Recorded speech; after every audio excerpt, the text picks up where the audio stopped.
However, we can all notice that when we're sitting and relaxing into the present moment, there is a tendency for our brains to drift elsewhere. Oh, what's the list of things I need to do today? Oh, what happened yesterday? I hope they're not angry with me. And is a very strong tendency to be hyper-focused on the past and the future. Happiness, on the other hand, lives in the present moment. If we contemplate all of the most happy times in our lives, we were not thinking about yesterday or tomorrow. We were right there, right then. Whether you are a seasoned spiritual seeker or just starting on your spiritual path, this podcast has something for everyone. The mission is to inspire enthusiasm for the spiritual part of your journey through unique perspectives around mind, body, and spirit. Join me and other enthusiastic souls as we share weekly episodes of how amazing life is when you embrace the spiritual parts of your journey. This and all episodes can be found on my website, tntspiritworks.com. And if you would like to watch the episodes, please check out TNT Spiritworks YouTube channel. So grab your favorite drink, sit back and relax because another enthusiastic episode starts now. Welcome back to Enthusiastically Spiritual. I'm your host, Teresa. Mindfulness, meditation, and gratitude are three of the hot subjects on the list in the world of spirituality and self-care. But how to embrace those words in your life and some of the outer realms seem to be all about fear, anxiety, and stress. My guest in this episode is here to share what he has put together around them and how you can embrace more gratitude in your life. His name is Dr. Greg Hammer, and he is a professor at Stanford University School of Medicine, pediatric intensive care physician, pediatric anesthesiologist, and the author of Gain Without Pain, the Happiness Handbook for Healthcare Professionals.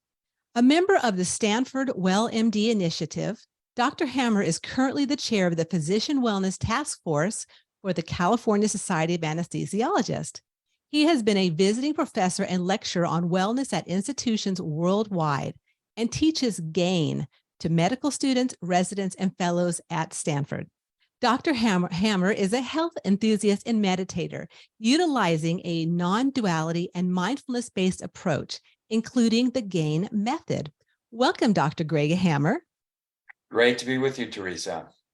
Okay, so the first question, what makes you enthusiastic about getting out of bed in the morning?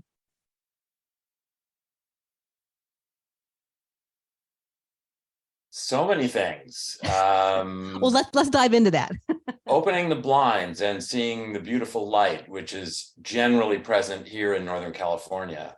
We talked about being from the Midwest, which I am as well as where you're living, although a little further away from Iowa. I'm from the Chicago area. The sky was never as blue as it is here. So opening the blinds and seeing the sky is one thing. And, just being alive, actually, it's another day of life on the planet. And so that's enough to get me out of bed. I feel you. Yeah, it's like, and that's a big gratitude right there, right? Yes, absolutely. So how did you arrive at this place of supporting others with mindfulness and finding gratitude in your life? I think that what got me to where I am now is initially my long history of health enthusiasm, as you put it. I've been long-time physical fitness enthusiast, a long-time meditator. I had an undergraduate degree in nutritional science. I've always been very interested in human biology and nutrition. And within the last 10 years or so, what has happened in the healthcare profession is that due to chronic stress and a litany of changes in the industry, if you will, the stress level and rate or prevalence of burnout has really increased among physicians and other healthcare workers. So Stanford convened a wellness program, which I joined. And then I was asked to give a talk at a national meeting, based on my experience with our wellness program on burnout and how to prevent it and treat it. And I found that I was doing one talk after another, and then I had some sabbatical time, and I thought, well, what's the best use of time for the next 6 months? And I decided that in addition to speaking about wellness, I would write a book about it. So I did. And really, the book embraces what I think are the core principles of happiness, and in the process, reduction of stress. And, we can talk about what my theses are in terms of what I think comprises happiness, what leads us to happiness, why we're not happier. But as I've gone along this path of life, I have had several light bulbs go off along the way. And, most recently about 10 or 12 years ago, when I sort of stumbled onto a way of thinking called non-duality, went to a spiritual retreat, and have been following that teacher ever since. And I think that just the truth that is common to all philosophies and religions has become more clear to me. And so I'm enthusiastic about radiating that and those principles that really contribute to peace and happiness. I love to hear that, especially around the healthcare facility and the people that are out there doing healthcare, because I know it's declined, especially in the last couple of years. And we need more and more people, coming forward and being able to really be mindful and really have a self-care as they move through and helping others. Because as we know, and being mindful is that it all begins with me, and it begins with you as a person and soul. And then from there, you can radiate out that enthusiasm, that wellness, that mindfulness, and then helping others outside of that. Absolutely true. Yes, it starts with the individual. And I'm currently writing a book about teenagers. And I think one of the main points is that for parents to raise happy teenagers, the parents themselves must find peace and happiness. And I think that's really the place of origin for influencing young people today. Without a doubt, it starts at home, right? Absolutely. So let's talk a little about your book and GAIN. So what is that? GAIN is an acronym for what I think are the four real pillars of being present and therefore happy. And the letters GAIN represent gratitude, which I think we can all agree is fundamental to happiness. We can be poor and happy, we can be physically challenged and happy, but you'll never see somebody who's ungrateful and happy. The A in GAIN is acceptance, and this is an acknowledgement that there is pain in life, inevitably, as there is joy. And how do we deal with this pain? So as the Serenity Prayer would have it, we first must discern between that we can change and that we cannot change, that's causing us discomfort or pain. And for that which we cannot change, we must accept if we want to be happy. So there's a formula in the book, which is suffering equals pain times resistance. And, in medicine, we love formulas. Mm-hmm. And, the pain is there, it's inevitable. It's our resistance to it that causes and amplifies our suffering. So acceptance is an extremely important principle. The I in GAIN stands for intention. And we can get into this in more detail, but I think that our brains have developed over tens of thousands of years in ways that have led to brain circuits, synapses, neural pathways that facilitate our thinking in ways that veils our happiness. And so if we are to be happy, we need to change the way we think. And fortunately, our brains have this wonderful quality called neuroplasticity. So the good news is that we can actually change the way we think, but we have to be purposeful or intentional about it. And that's the I in GAIN for intention. The N is for non-judgment. And again, I think this is one of the four parts of a foundation of being present and happy. And that is that we tend to see the world and our experience through tinted lenses. And so we're not often seeing the world and its people exactly as the elements of the world and people we experience are. We see them as something a little bit different, colored by our judgment. And so non-judgment really is an acknowledgement that things do not have to be rendered good or bad. They simply are the way they are. And one of the ways our brains have developed, I think, that interferes with our happiness, is that we have a negativity bias. We tend to hang on to the negative and forget about the positive. And so when this negativity bias is applied to our own self-judgment, we are our own harshest self-critics. And, this has been shown in many studies to be the case, that we're much harder on ourselves than we are to others. And so by practicing non-judgment and gradually rewiring our brain to be less judgmental in general, we can begin to drop the self-judgment, which is really key. So I think these four elements of gain, gratitude, acceptance, intention, and non-judgment, are universal principles. I think they embrace, as far as I have experienced, all of the important principles of right living, right thinking, and happiness. Yeah. And it seems to me like, because I'm all about making spirituality practical. And so it seems like that's about making life practical. Yes, exactly. That's certainly one way of looking at it. Mm-hmm. I mean, those key components, I mean, of course, there's a million other components too, but being the key foundational components of like, yeah, if you're accepting, if you have non-judgment, if you're, intentional and, you're creating or having gratitude in your life. I mean, that's just like, that's like the main plate to me. I mean, it seems pretty apparent.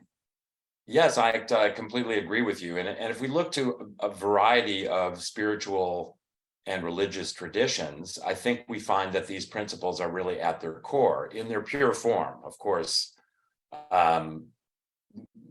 religions in particular may have been interpreted differently in ways that are not necessarily consistent with these principles. But I think the pure nature of spiritual and religious traditions fully embraces and embodies these four elements of gain.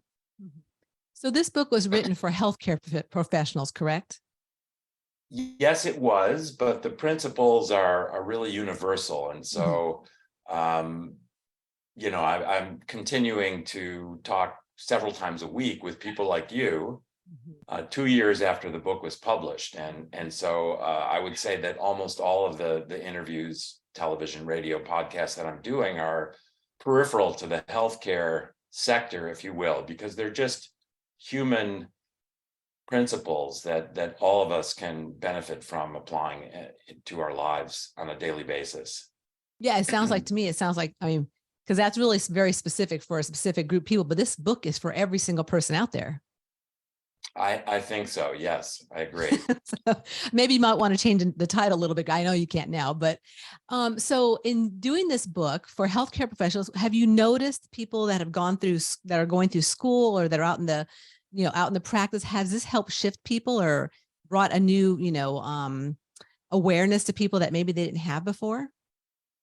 Well, I certainly hope so. It's hard for me to really have my finger on the pulse, as it were, for other people, but I've had a lot of very positive feedback, reviews of the book, people discussing how they benefited from it. I can certainly attest to the fact personally continue to grow and benefit from sitting with these four principles. So I that is my daily practice, actually, of doing a brief contemplative meditation each morning based on gain. And so I think this can be a spark for all of us. Teresa, when we begin our day sitting with these ideas, we are in the process beginning to rewire our brains.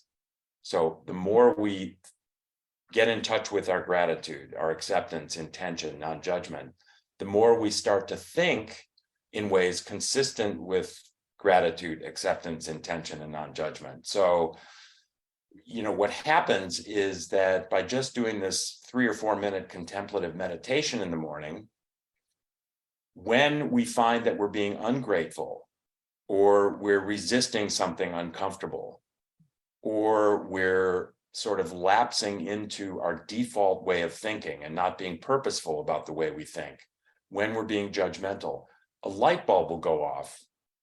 And, I'll give you an example. So, excuse me. This is a story that I tell in the book. I do my gain meditation in the morning, start with the breath, really focusing on the magic of the breath, the in-breath, the pause, the slow exhalation, slowing the breath down. Really, it decreases the amount of adrenaline and cortisol in our body. It lowers our heart rate, our blood pressure. And then we begin a simple contemplative meditation, considering that for which we're grateful. And so this is easy for me because, for example, I was diagnosed with a form of chronic leukemia about 10 years ago, and I was treated with an immunotherapy drug, and I may be cured. There's no sign of it in my body anymore, and I feel great. So it's easy for me to be grateful for every breath. And, originally 10 years ago, I wasn't sure I would be alive now, but we all have much for which to be grateful. Loved ones in our lives, living in a relatively safe place. We can go down the list that I think most of us share. Then transitioning to acceptance. And like everyone else, I've had very painful events in my life. I lost my son at the age of 30 about 5 years ago. So it's pretty easy for me to come up with something painful to think about, but we all have conflict. We all have a disagreement with a friend or family member, something that hurt us that we can easily access as we sit in touch with our breath and progress through these 4 elements. Intention. So I start by allowing my attention to relax into the present moment. So all of my senses, perceptions, really are based on what I'm hearing, feeling, the tingling on the bottom of my feet, the pressure of the chair against my body, my breath, sounds that I may hear, an airplane going by in the distance. And I try to sit there in that present moment for as long as I can. And then I shift to my intention to be positive and present more and more. And then I transition to non-judgment. And what I practice many times, many mornings, and what I teach is to imagine an image of the Earth, one of these beautiful NASA images where the Earth is apparently suspended in space. And consider that the Earth is neither good nor bad. The Earth does not have qualities of good or bad. It simply is what it is. And so it's only logical for ourselves to think of our being as neither good nor bad. I am neither good nor bad. I am simply the person that I am. I am. I am. And focusing on the breath and then slowly opening my eyes, and I'm off. So I'm riding my bike to work. I'm very fortunate to have a home on Stanford campus. I generally ride my bicycle to work. I'm passing through a narrow lane. The sun is coming up. It's just above the horizon, that magical sunlight filtering through the canopy of treetops above, kind of a brisk feeling in the air. And I'm very centered and very present. And then as I'm riding along the path, I see there's a person ahead of me who's walking in the same direction that I'm riding. And as I get closer, I see, well, they're kind of in the middle of the path, so it's going to be hard for me to get around them. And I start to make a judgment about why not walk on the side and be more considerate. And then I see that as I get closer, they have buds in their ears and they're looking at their screen. And I'm thinking, what a beautiful place. What is so important about what's on your screen right now? And so I begin to make judgments about that. And then that little light bulb goes off. And I'm reminded that I just sat with this non-judgment and embraced the principle of non-judgment. And here I am beginning to judge this person. And so what happens is that I laugh to myself. And as I ride by the person, I look at him or her and I smile, and they smile, and I'm off, and I get a little dopamine hit. And lo and behold, this potentially rather negative interaction morphs into a smile and a little hit of dopamine or oxytocin or serotonin or all of the above. And that's just an example of how when we sit with these principles, light bulbs go off when we find that we're not living consistently with those concepts. And this is an example of how we actually, I was rewiring my brain a little bit right there, both in the morning gain session and on my bicycle, and clearly for the better. It's funny because I think it's having these tools and techniques that can, whenever because we're human, right? I mean, we can't get around the fact that we are human. We're in these bodies. We're, like you said, we're experiencing and coming upon all kinds of beings through our day that are in different places energetically and might throw us off or might come into some kind of conflict with us. But having these tools or techniques to be able to, I call course correct, back to being, like you said, non-judging. Okay, so, having gratitude. How can I correct what I'm feeling inside instead of, going, God damn it, move out of the way, or, like really getting angry about it, because it doesn't take much, especially with the energy that, and I mean, I'm sure you're probably as sensitive as I am, being that you're in a physical body, you're an energy being. So it doesn't take much sometimes to feel the energy. And I have to really be discerning what I'm feeling in order to come back into balance with, who I really am. And I'm not going to judge that, or I'm not going to, be angry about that situation. It's really about staying present, I guess is what I'm trying to say. But having those tools and techniques is crucial, really. Yes, because, as we've discussed, our brains are wired in ways that distract us from the present. And I think there are two ways in which our brains have been wired, and I can posit why this might be the case from evolutionary standpoint. But one is, as I've said, we have this negativity bias. So I tell stories about that in the book, in the chapter on that topic. And the other is that we're very distracted by the past and the future in ways that are maladaptive. And so it's adaptive, obviously, to sit with the past to the extent that we savor wonderful memories with our family and loved ones. It's also important to acknowledge our mistakes so that we don't continue to repeat them. But we tend to overthink the past. And so we focus on our mistakes. And this, combined with our negativity bias, leads us to feel shame, embarrassment, regret. And likewise with the future, it's adaptive to plan for the future, to put bread on the table, to plan for wonderful times with our family and loved ones, but we overthink the future. And again, our negativity bias creeps in, and this generates fear and anxiety. We catastrophize. We think of what's the worst thing that can happen, and it rarely does. Now, in my professional life, as an intensive care physician and anesthesiologist, thinking of the worst thing that can happen is adaptive. But in general, in our everyday lives as human beings, focusing on the worst thing that can happen leads us down a path of unhappiness and unrest. So these two elements of the way that our brains have become wired, this negativity bias and this difficulty being present. And an example of the latter is when you sit and you're doing your gain meditation, and you're on the I, you've gone through your gratitude, your acceptance, and you are purposefully going to sit with the present moment, maybe for 5 seconds, 10 seconds, as you become more comfortable with this practice, maybe 30 seconds or a minute. However, we can all notice that when we're sitting and relaxing into the present moment, there is a tendency for our brains to drift elsewhere. Oh, what's the list of things I need to do today? Oh, what happened yesterday? I hope they're not angry with me. And is a very strong tendency to be hyper-focused on the past and the future. Happiness, on the other hand, lives in the present moment. If we contemplate all of the most happy times in our lives, we were not thinking about yesterday or tomorrow. We were right there, right then.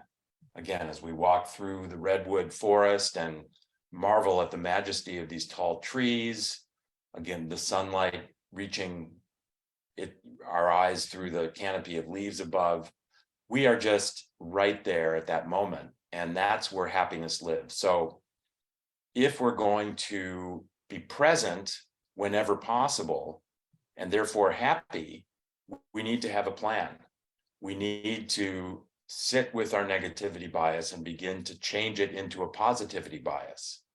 We need to sit with our distraction of the past and future and relax into the present moment. And the good news is, because of this neuroplasticity, we have the capability of rewiring our brains to do just that.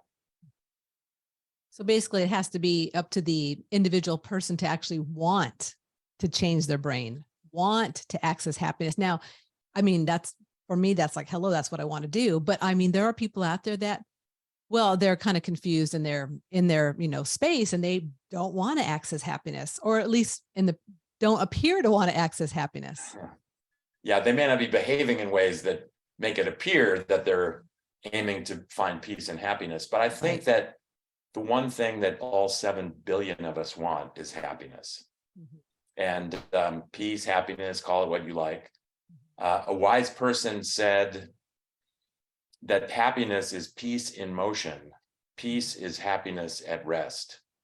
And I love that. But I think that really describes what we all actually want.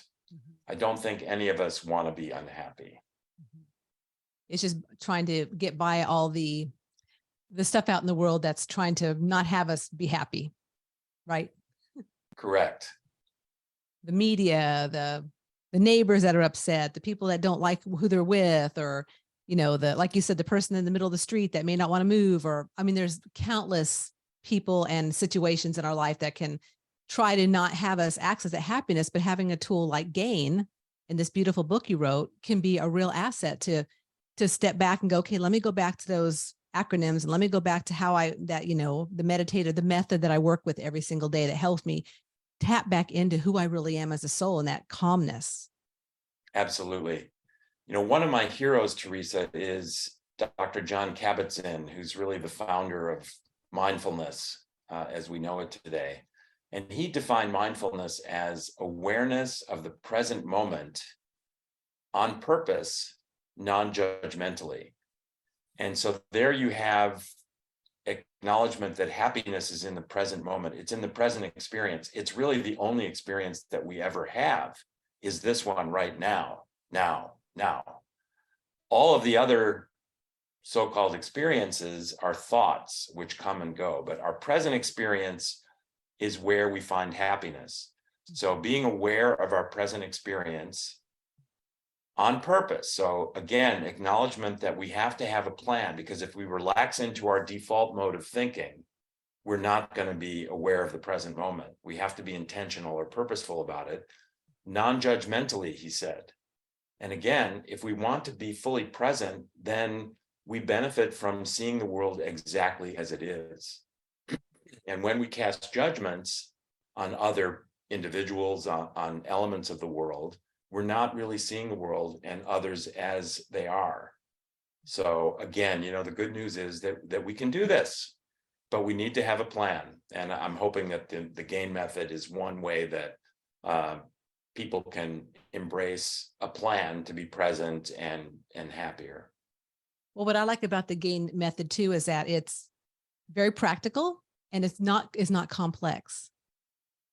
No, I think it's the truth is the ultimate simplistic experience. It's elegant in its directness and simplicity. And that's why I think it's reflected in all of the religious and spiritual traditions, these elements expressed in one way or another.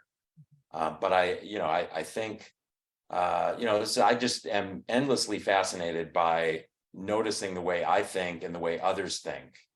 And what I have noticed is sitting with this practice every morning, others and I can look back after weeks and months and really notice how much our thinking has changed. Definitely. So it's a remarkable and yet simple process. And Teresa, that it's true that many people believe that meditation, for example, means you have to sit still for 30 minutes, possibly in an uncomfortable position, not scratching an itch, not repositioning yourself, and that you have to banish all thoughts from your mind. And I don't think that is what meditation is all about. Obviously, there are many, many forms of meditation, but I think it doesn't have to be that you sit for 30 minutes, and you're not failing if you have thoughts streaming through your head while you're doing it. The GAIN method is a little bit different because it's meant to be very brief. So you don't have to sit in any particular position, and you only have to do it for 3 or 4 minutes. And I'm giving you, or you're giving yourself, thoughts to rest on as you progress through the meditation. So it's sort of contrary to trying to banish all thoughts from one's head. Let's actually focus our thoughts first on our breath, then on that for which we're grateful, the pain we experience that we can embrace, having a purposeful or intentional plan, and dropping judgments, and then returning to the breath. It's a very simple process, and it, I think it's something that we can all practice. I think we can too, Dr. Greg. So I think that it's an awesome book. Gain Without Pain, the Happiness Handbook for Healthcare Professionals and every single listener and watcher on my YouTube channel right now. Y'all need it. Right? I think we can all benefit from it. Yes. I think so. It's been so wonderful having you on today. I appreciate you coming on, Dr. Greg. And I will have all the show notes, or the links in the show notes for your book, how to get a hold of you, how to see, where you're at, what you're doing. And yeah, all my listeners, get out there and get this book, and let's do it. Let's gain some happiness with this book. Absolutely. Thank you so much, Teresa. It's really a pleasure sitting with you. Thank you so much. I appreciate it. Thanks for listening in to another episode of Enthusiastically Spiritual. And big thanks to Dr. Greg Hammer for coming on today and sharing his amazing GAIN method with all of you guys, and his beautiful book. And I hope that you go out and check it out, because it seems to me to be an amazing way to really bring everything back to the present moment and access more happiness in your life. So if you've not subscribed to this podcast, please make sure you do, so that way you don't miss any upcoming episodes that are released every Tuesday. And until next week, please remember that life is too short to not be enthusiastic about your unique journey.